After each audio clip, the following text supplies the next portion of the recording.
Your life will never be the same after $1 million because $1 million doesn't change your life. It changes you. And that's not poetic. That's not motivational speaker language. That's a statement of fact you won't understand until you're standing on the other side of it, looking back at who you were and barely recognizing them. This is the story of that journey, not the victory lap version where everyone celebrates and the credits roll. The version where you realize the price tag wasn't in dollars at all. The version where you understand that every dollar you gain is a piece of the person you had to become to get it, and you're never quite sure if the trade was worth it. And the strange part is, you won't even know you're making the trade until it's already been made. You start with a number, $1,247. That's not your savings account. That's your checking account. Your actual, real-time, living paycheck to paycheck checking account. You're 23 years old. You have a degree that cost $31,000 and hasn't paid for itself yet. You have $4,200 on a credit card you use for emergencies because your emergency fund is your credit card. You have a direct deposit that hits on Friday that is already spent in your head, allocated 3 times over before it actually lands. This is zero, not the dramatic, cinematic zero you see in movies. The real zero, the quiet one, the one that lives underneath every decision. You check your balance at 11:43 p.m., lying on a secondhand mattress you bought from a Facebook Marketplace listing because new furniture is a luxury math problem you can't solve. You check it again at 11:44. The number hasn't changed in the last 60 seconds. It will never change the way you want to change fast enough. Every grocery run is a calculation. The olive oil you want costs $12. You do not buy the olive oil. You buy the store brand that tastes like regret and water but costs $3.99, and you put the good olive oil back on the shelf like it was a book you just decided not to check out. You split a Netflix password with someone you don't particularly like anymore because canceling feels like losing ground, like admitting something you're not ready to admit. You know everyone around you is doing the same math. You don't talk about it. Nobody does at this level. But everyone is running the same arithmetic in the background, like a computer program that never closes, calculating, always calculating. You check your bank app more than you check your messages. You know your account number by heart. You've moved $200 to savings 3 times and moved it back 4 times because life doesn't care about your good intentions.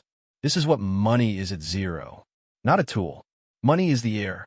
Either you have enough of it to breathe, or you're suffocating, and you can't always tell which one you are because suffocation happens slowly.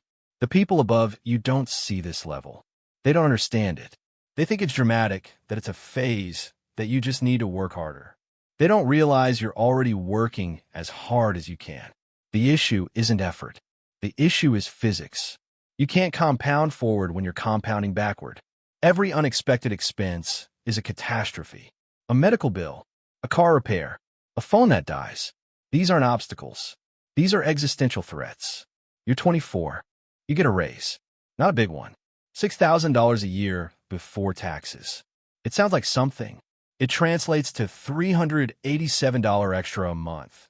And you felt rich for approximately 1 afternoon. Then the car needs $900 in brake pads and rotors. And you learn the first rule, the rule nobody teaches you in personal finance classes because it can't be taught, only learned through the actual living of it. Expenses expand to meet whatever space you make for them. That $387 becomes the rent that went up, the insurance that increased, the grocery prices that climbed, the thing you didn't expect. The money moves through your fingers like water because being at zero requires constant attention, and constant attention is exhausting. You're 25. You pay off the smallest credit card, $1,200. The balance goes to zero. You screenshot it. You send a screenshot to nobody because nobody would understand why this screenshot means what it means to you. But it means everything. Because for the first time, a number moved in the right direction because of a decision you made. That's the beginning. That's the first moment you realize you're not powerless. You're just slow moving. That's the first moment the machine starts to feel like it might listen to you. You're 26. You crossed $10,000 in savings for the first time in your adult life. Not once before.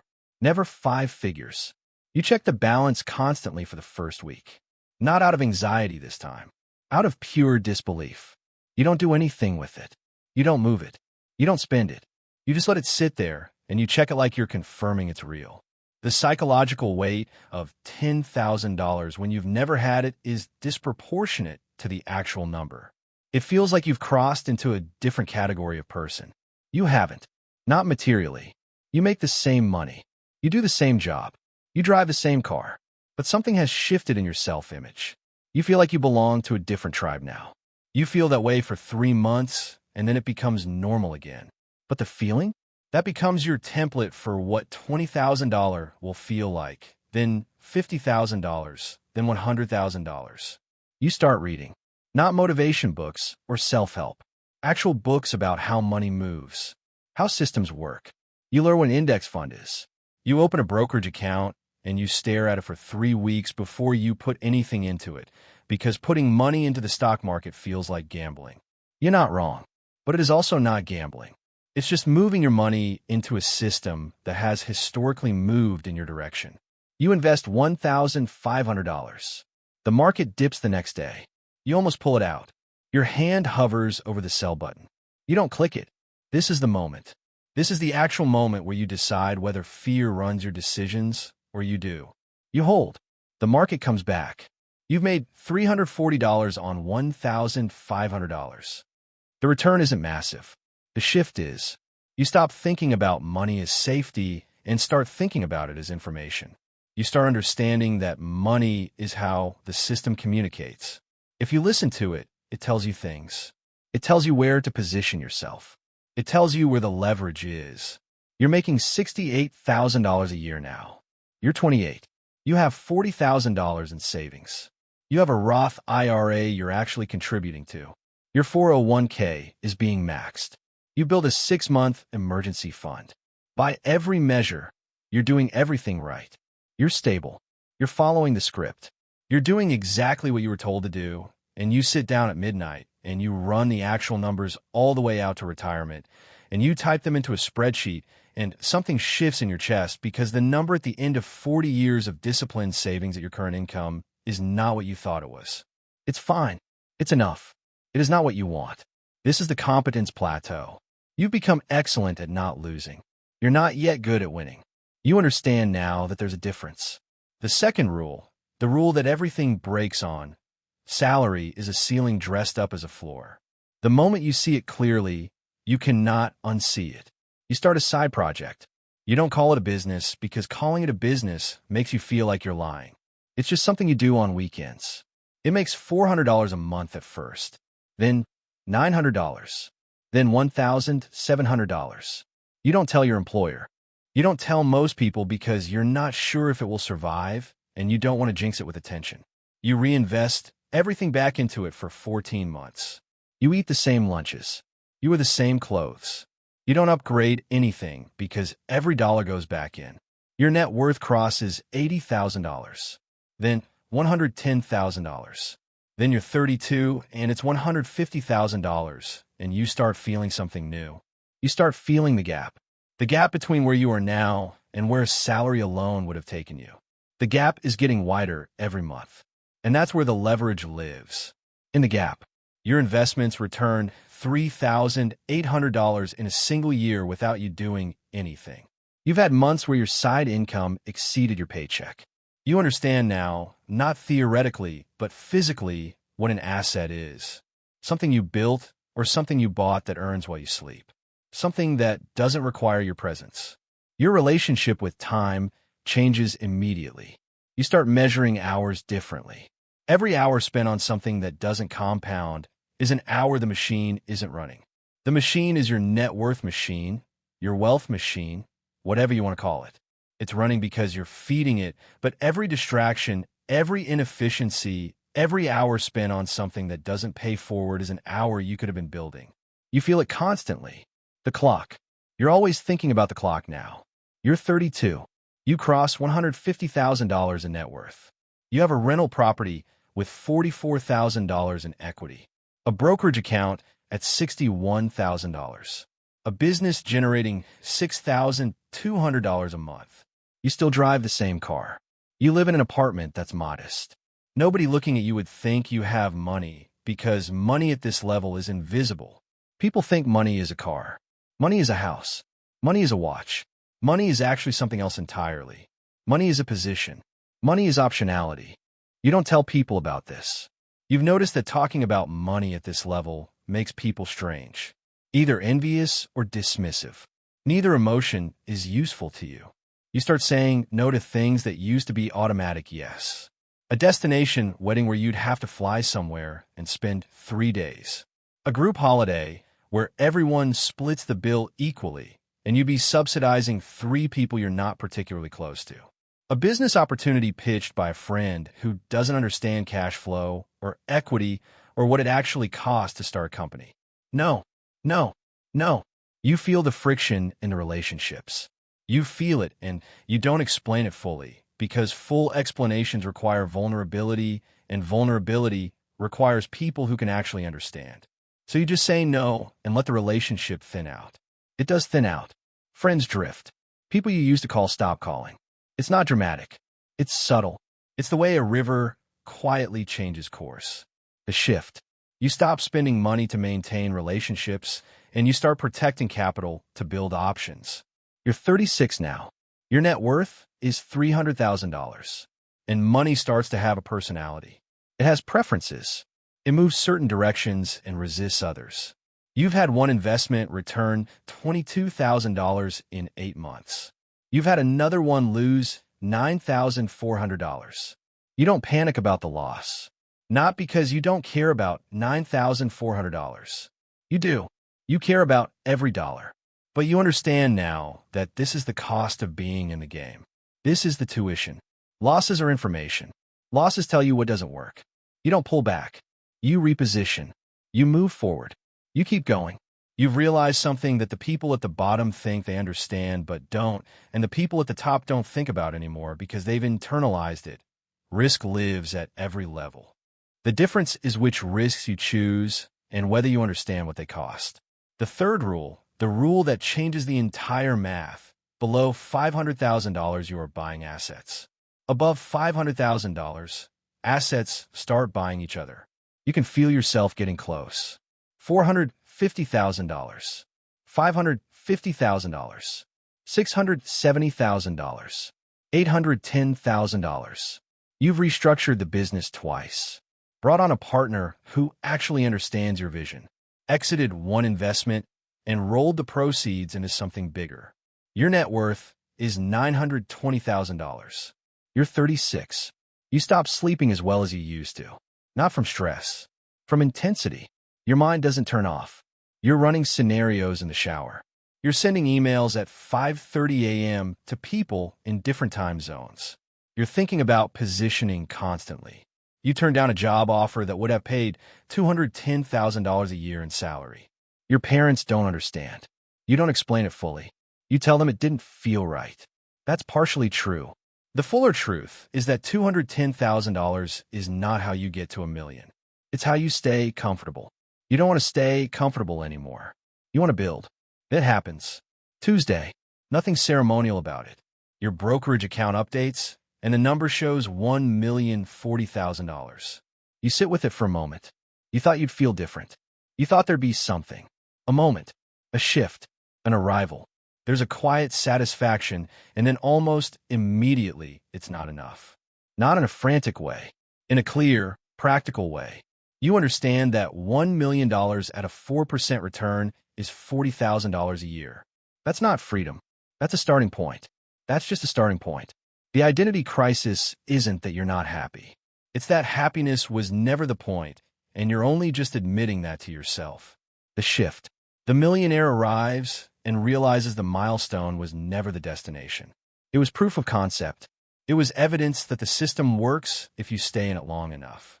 You stop going to the events you used to attend, the startup meetups, the finance seminars, the networking happy hours where everyone talks about what they're building and nobody talks about what it costs them. You don't have contempt for it. You just don't need it anymore. You're building something now that exists in a different conversation, and that conversation happens in smaller rooms. Fewer people, no name badges, different rules. You're 38. Your net worth is $2.3 million. Money stops being a source of anxiety entirely. For the first time in your adult life, it is simply a resource. The way time is a resource. The way attention is a resource. You don't think about your checking balance. You think about allocation. Where is the capital positioned? What's the return profile? What are you not seeing? What's the blind spot? You hire a wealth manager. You fire him 6 months later when you realize you know more about your own situation than he does. You find someone better, someone who charges more and talks less, and has clients you've heard of. Your business is doing $4.1 million in revenue now. You own 2 rental properties with a combined equity position of $380,000. Your portfolio is at $1.6 million. You're not rich in the way people mean when they say it at dinner parties. You're wealthy in the way that means something different. You're wealthy in the way that means you have time. Actual time. You take a 3-week trip. You don't check email for 5 days of it.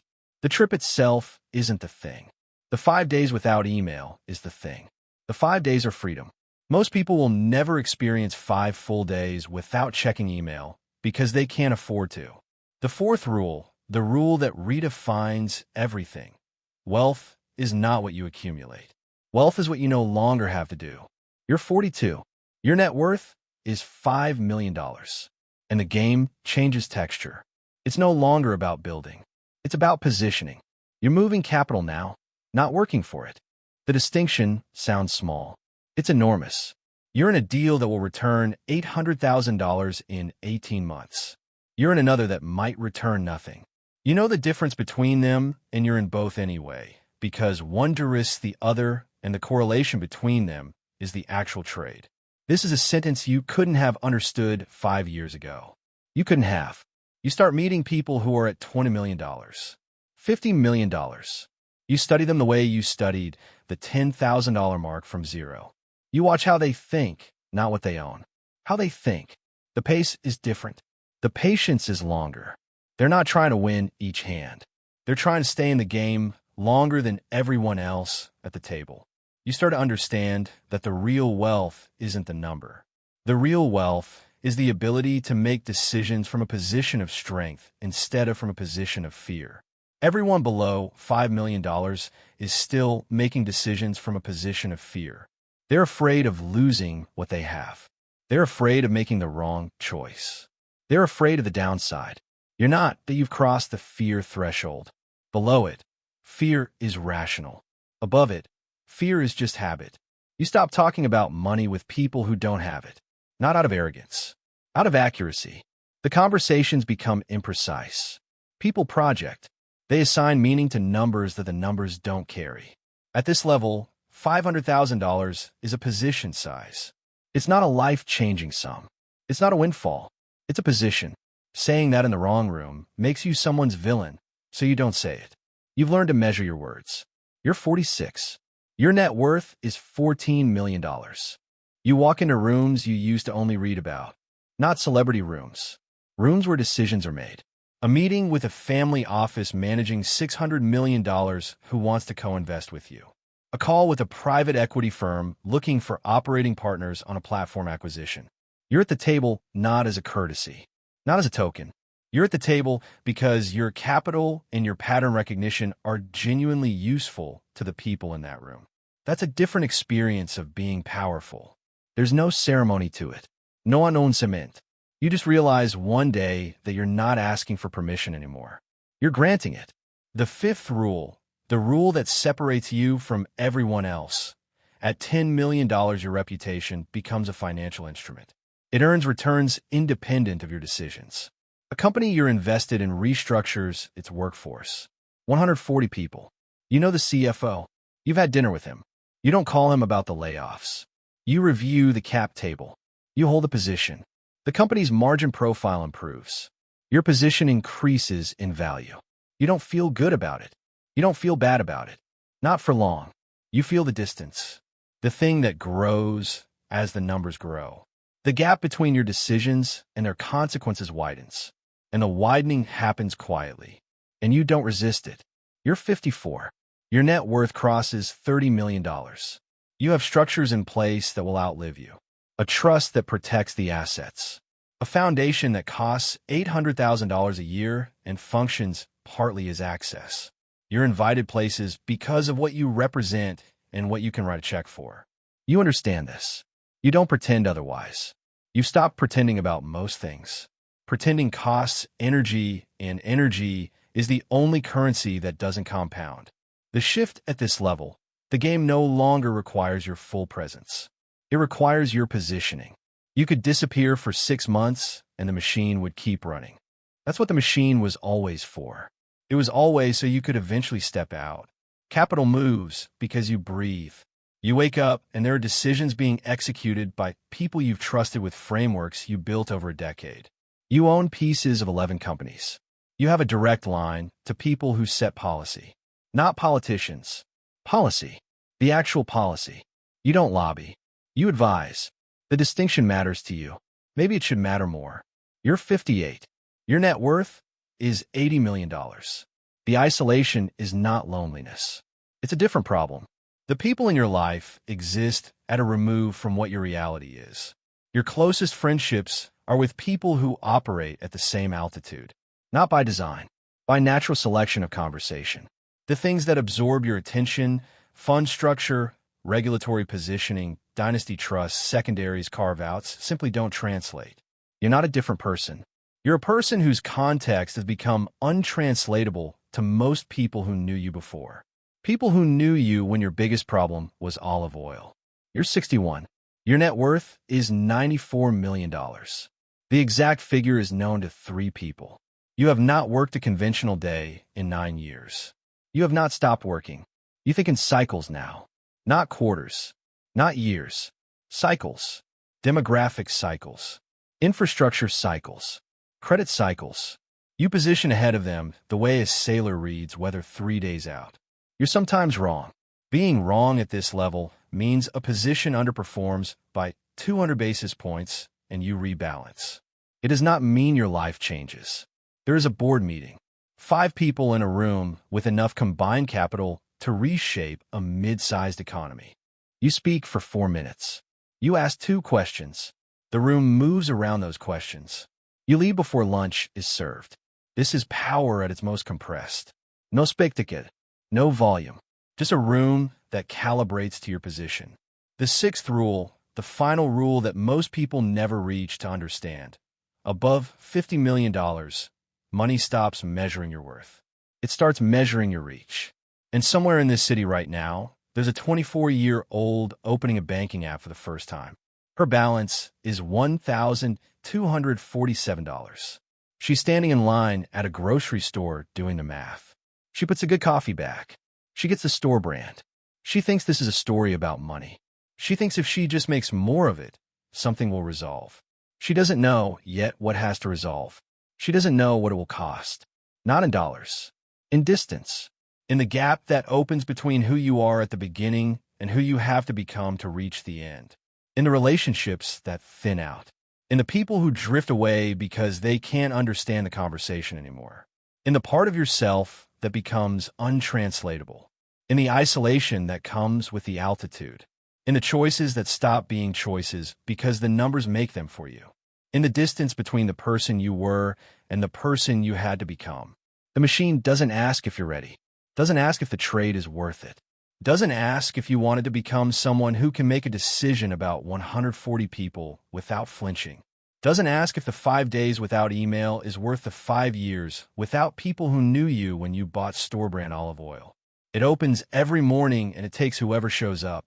And whoever shows up consistently, patiently, without flinching, without stopping to ask the question everyone else is asking. They compound. The money compounds, and so does everything else. The distance compounds. The isolation compounds. The translation gap compounds. The power compounds, and so does the weight of it. The balance is $1,247. It always starts there. It always will. But now you know what the finish line actually looks like. Now you know what it costs. Now you know that $1 million doesn't change your life. $1 million changes you. And you have to decide if you want to compound into that version of yourself, or if you want to stay at the beginning where the stakes are lower and the coffee tastes worse, and the people still know who you are. Because that's the choice nobody talks about. That's the plot twist nobody prepares you for. The real question isn't how to build $1 million. The real question is whether you want to become the kind of person it takes to do it.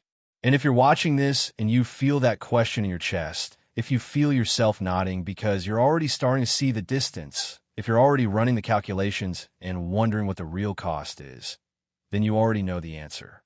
You're just not ready to admit it yet. That's okay. That's where everyone starts. Because the balance is always $1,247. But the person holding it is never the same person at the end of the story. That's your real wealth. That's your real cost. That's the trade.